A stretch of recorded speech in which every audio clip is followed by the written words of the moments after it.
कहानी का शीर्षक है माँ का तिरस्कार। माताजी की मालिश करने के पश्चात माताजी का सिर सहलाते हुए रज्जो ने पूछा, माताजी मैं अब चली जाऊं क्या? तो माताजी क्षीण स्वर में बोली, अभी मत जा रज्जो। बीमारी ने माताजी का शरीर कमजोर और मस्तिष्क कुंद कर दिया था। पिछले लगभग 1 वर्ष से माताजी बिस्तर पर ही थी। लकवा मार गया था। पहले जबान लड़खड़ाई, फिर कदम बेजान हो गए, तो धीरे धीरे माताजी बिस्तर की ही होकर रह गई। जब तक थोड़ा बहुत चल पाती थी तो यही रज्जो बाथरूम तक जाने में माताजी की मदद कर देती थी। उनका दिमाग ठीक था तो वे रज्जो के हाथ में कुछ न कुछ रख देती थी। कभी रुपए, कभी साड़ी, कभी कुछ खाने पीने का सामान, या फिर रज्जो की ज़रूरत के मुताबिक उसकी मदद कर दिया करती थी। यानी माताजी रज्जो को कभी खाली हाथ नहीं जाने देती थी। माताजी यही सोचती कि किसके लिए जोड़ना है, अब जो उनकी सेवा कर रही है उसी को दिया जाए। रज्जो माताजी के घर में लगभग पिछले 22 वर्ष से काम कर रही थी। माताजी की दोनों बहुएं भी रज्जो के सामने ही आई थी। खुद रज्जो भी तब 18 वर्ष की थी। अब रज्जो भी 40 की हो गई है। रज्जो भी आखिर कितनी देर तक रुक सकती थी माताजी के पास? रज्जो कई घरों में काम भी तो करती थी। धीरे धीरे माताजी इस लायक भी नहीं रह गई कि अलमारी से निकाल कर उसे कुछ दे भी सके। रज्जो को भी कुछ लेने का कोई लालच नहीं था।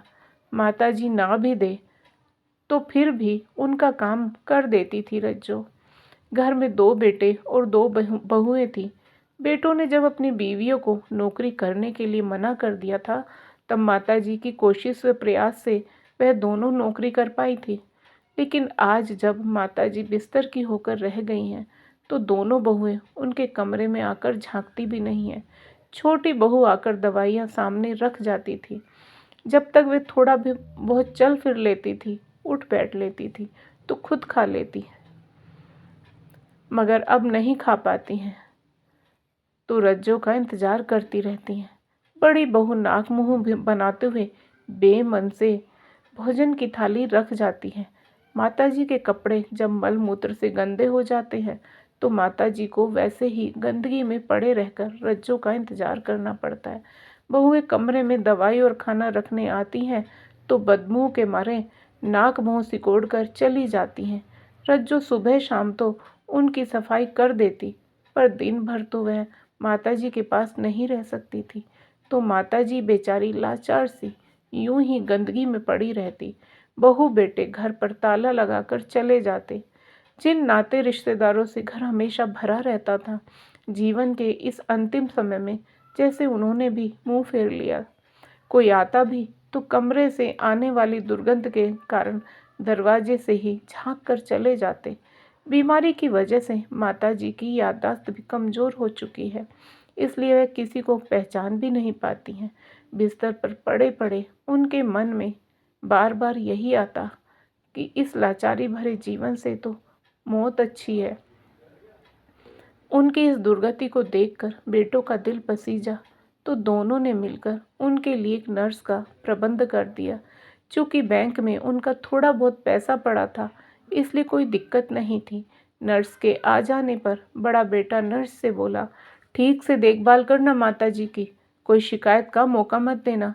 जी सर, मैं अच्छे से ख्याल रखूंगी, नर्स ने अपनी आवाज़ को सॉफ्ट बनाते हुए कहा। छोटा बेटा आने जाने वाले रिश्तेदारों से कहता, हमें माताजी की बहुत चिंता रहती है, इसलिए नर्स रख दी है। रिश्तेदार प्रशंसा करते हुए कहते, हाँ बहुत सेवा कर रहे हो चारों अपनी माँ की। दिन भर घर में कोई नहीं रहता है। नर्स सुबह को माताजी की साफ सफाई कर देती और शाम को सबके घर आने से पहले कर देती है। बाकी समय कुर्सी पर बैठी या तो पत्रिका पढ़ती रहती है या फिर स्वेटर बनती रहती है। रज्जो इधर उधर से काम निपटाकर माताजी को देखने पहुंच जाती। कमरे में पहुंचती तो नर्स को अपने काम में ही व्यस्त पाती। रज्जो नर्स को बोलती, मैडम जी बदबू आ रही है, कहीं माताजी ने पोटी तो नहीं कर दी है?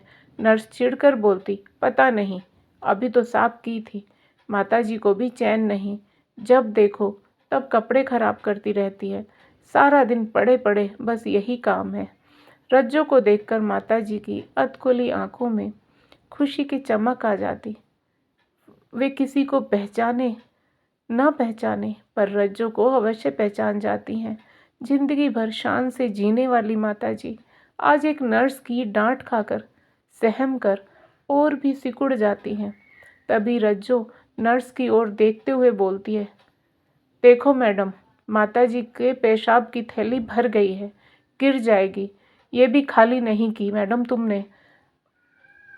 रज्जो नर्स को उसके काम की याद दिलाती है। तुझे क्या मतलब है? नर्स तिलमिलाकर कहती है, घर की मालकिन है क्या तू? मुझसे सवाल जवाब करती रहती है। यह मेरा काम है, मैं देख कर स्वयं कर लूँगी। इतने में रज्जो माताजी को पलटा कर देखने लग जाती तो पाती माताजी पूरी तरह गंदगी में सनी हुई है। नर्स वापस लौटती तो रज्जो को चुपचाप सफाई करते हुए पाती है। रज्जो के चेहरे पर गुस्सा होता है। वह जानती थी कि अभी वह कुछ बोलेगी तो झगड़ा हो जाएगा। रज्जो को सफाई करते देख नर्स को थोड़ा शर्मिंदगी का एहसास होता है और वह कहती है, अभी तो सफाई की थी, फिर से कर दी होगी इन्होंने। साहब लोगों से रज्जो नर्स की शिकायत नहीं कर पाती है, यही सोचकर कि दिन भर घर में कोई रहता नहीं है। डांट पड़ने पर नर्स भी भाग गई तो इस सूने घर में माताजी के साथ कोई भी ना रहेगा। रज्जो का हृदय माताजी के लिए करुणा से भर जाता है। इन बड़ी बड़ी महलनुमा कोठियों में ऐसा ही होता है। कई घरों का हाल देख चुकी है रज्जो। बेटे और बहुएं बड़ी बड़ी नौकरी करते हैं और दिन भर घर से गायब रहते हैं। बच्चे पढ़ने के लिए बाहर चले जाते हैं और बुजुर्ग इसी तरह एक कमरे में बिस्तर पर अकेले पड़े हुए मौत का इंतजार करते रहते हैं। दिन बीतते जा रहे हैं। धीरे धीरे माताजी की आवाज़ भी कम होने लगी है। वे कभी कभार ही कुछ शब्द बोल पाती, लेकिन रज्जो को देखते ही अभी भी उनकी आंखें चमक जाती और उनके होठों के हिलने से लगता कि वे रज्जो से कुछ बोल रही हैं। बिस्तर पर लेटे लेटे माताजी के पीछे की तरफ घाव होने लगे थे तो रज्जो ने हिम्मत करके छोटी बहू से कह दिया, बहू जी, माताजी की पीठ में घाव होने लगे हैं, डॉक्टर को दिखा दो। माताजी तेरी सास है या मेरी? बड़ी फिक्र है तुझे? छोटी बहू कड़कती हुई बोली, बहू जी, मैं तो सिर्फ बता रही थी। तूने कब देखा? नर्स ने तो कुछ नहीं बताया। नर्स किस लिए रखी है?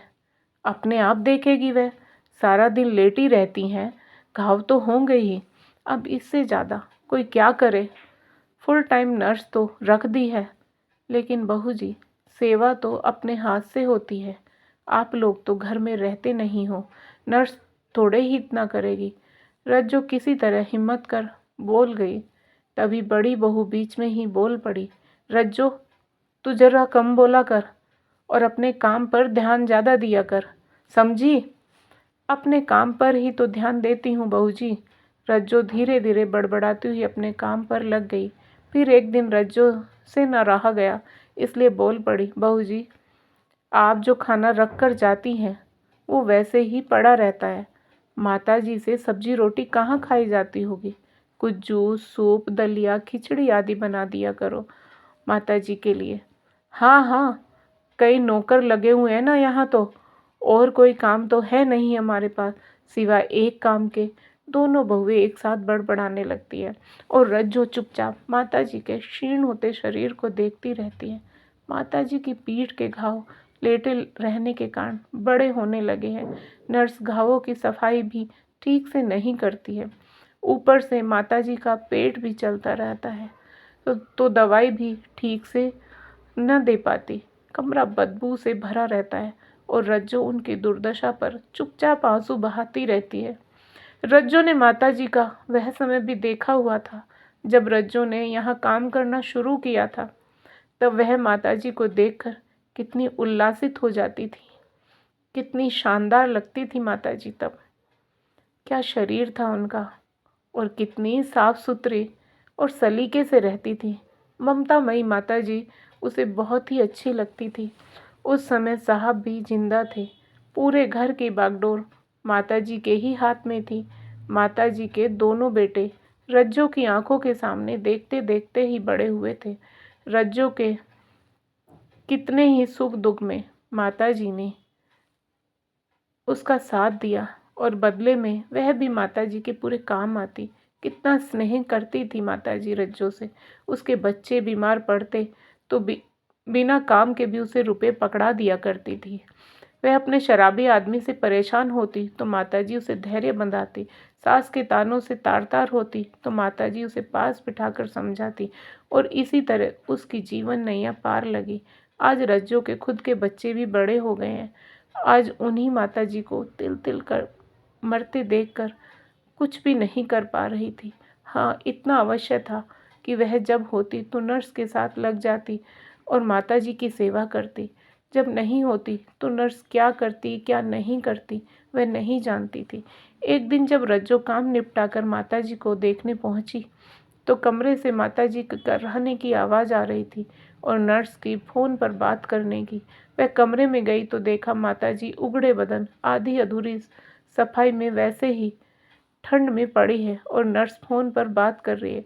रज्जो को देखकर नर्स ने फ़ोन बंद कर दिया। मैडम, तुम काम छोड़कर फ़ोन पर बात कर रही हो और यहाँ माताजी उगड़े बदन पड़ी है, उन्हें ठंड नहीं लग रही होगी क्या? बोलते हुए रज्जो का चेहरा गुस्से से तमतमा गया। कर तो रही थी, पर बीच में कोई फ़ोन आ जाए तो क्या फ़ोन नहीं उठाऊं? तुम्हें यहाँ तनख्वाह माताजी का काम करने की मिलती है या फिर फ़ोन पर बात करने की? माताजी की हालत देखकर रज्जो अपने गुस्से को रोक नहीं पा रही थी। तू जरा ज़बान संभाल कर बात किया कर। तू नहीं देती है मुझे तनख्वाह। हाँ, जो तनख्वाह देते हैं उन्हें तो पता ही नहीं है कि तू क्या करती है। आज तो मैं कहकर ही रहूँगी, रज्जो ने क्रोधित होते हुए कहा। जा जा कह दे, बहुत देखे तेरे जैसे। नर्स भी कहाँ चुप रहने वाली थी। उस अकेले घर में बिस्तर पर असहाय बीमार पड़ी माताजी के सामने रज्जो और नर्स की तू मैं होती रही।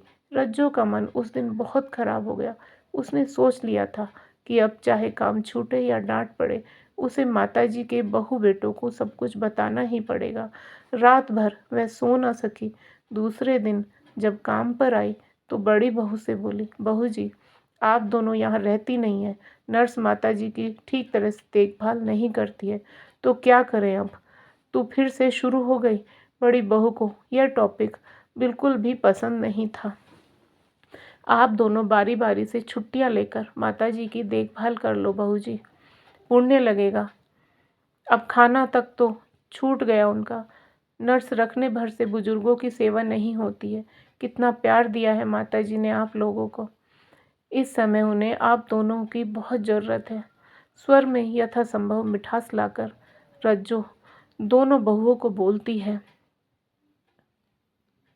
अच्छा, अब तू हमें सिखाने चली है कि हमें क्या करना है और क्या नहीं करना है? बड़ी बहू गुस्से में बोली। बकवास बंद कर और अपना काम कर, और हाँ, अपनी औकात में रहकर बात किया कर। तू ठीक है बहू जी, 22 वर्ष से ऊपर हो गए हैं आपके घर में काम करते हुए। माताजी ने कभी ऐसी तीखी बात नहीं कही हमसे। हमारी औकात ही क्या है? वह तो माताजी की ममता हमारे सिर पर चढ़कर बोल जाती है। हम नहीं देख पाते हैं उनकी यह दुर्दशा। आप कोई दूसरी ढूंढ लो, मुझसे नहीं हो पाएगा अब आपके घर का काम, कहकर रज्जो काम छोड़कर चली गई। अगले दिन उन्होंने दूसरी काम वाली ढूंढ ली। रज्जो ने काम पर जाना तो छोड़ दिया, लेकिन माताजी को देखने के लिए उसका दिल तड़पता रहता। पर अब किस मुंह से जाए? मन ही मन तड़पती रह जाती। नर्स की तो अब और भी मनमानी हो गई। माताजी मृत्यु के थोड़ा और करीब पहुंच गई थी। एक दिन के लिए बोलकर नर्स छुट्टी पर गई तो दूसरे दिन भी नहीं आई। माताजी का कमरा ऐसा भभका मार रहा था कि दरवाजे पर खड़ा होना भी मुश्किल था। बहुओं ने गंध बाहर न आए इसलिए कमरे का दरवाज़ा बंद कर दिया। शाम को बेटे घर आए तो अपनी बीवियों से पूछा, नर्स आई थी क्या आज? नहीं आई। तो क्या माँ वैसे ही पड़ी है अब तक गंदगी में? किसी ने सफाई नहीं की? खाना नहीं?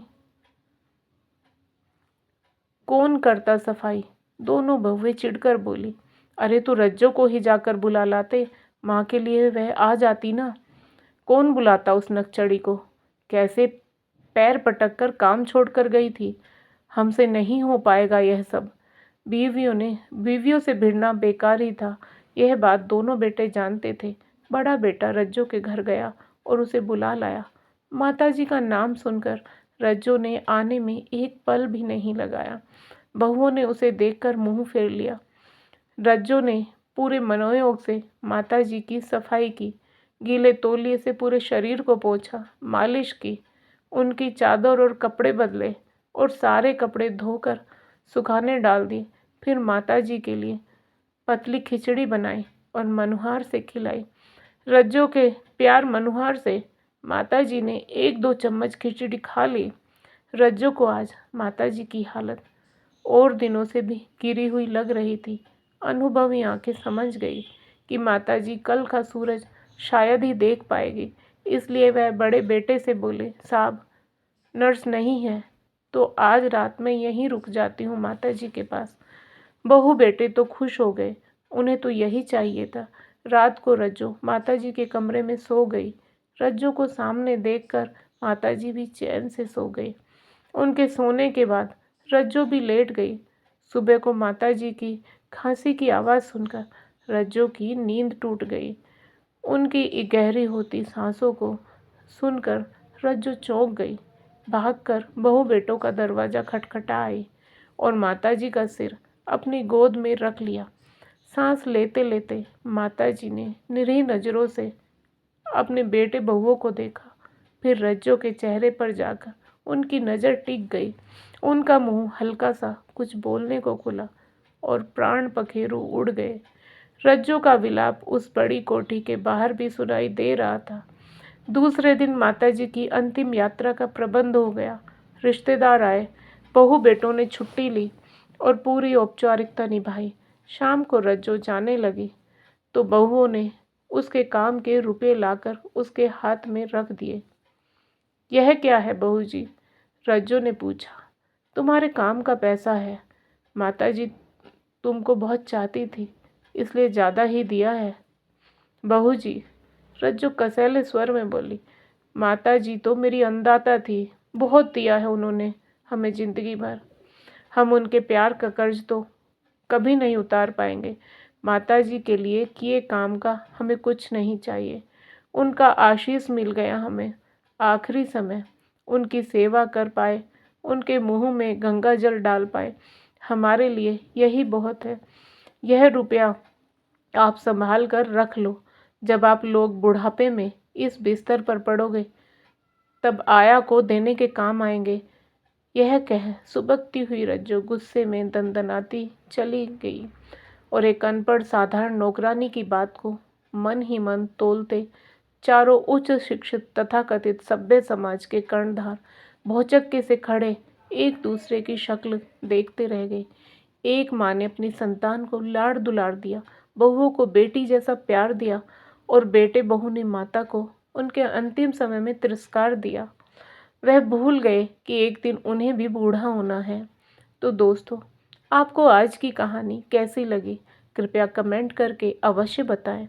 और यदि आपको कहानी पसंद आई हो तो कहानी को लाइक करें, शेयर करें और साथ ही जिंदगी सरिता हिंदी स्टोरी चैनल को सब्सक्राइब करें। फिर मिलेंगे दोस्तों एक और नई कहानी को लेकर। तब तक आप अपने परिवार के साथ हंसते रहिए, मुस्कुराते रहिए, खुश रहिए। राधे राधे प्यारे दोस्तों।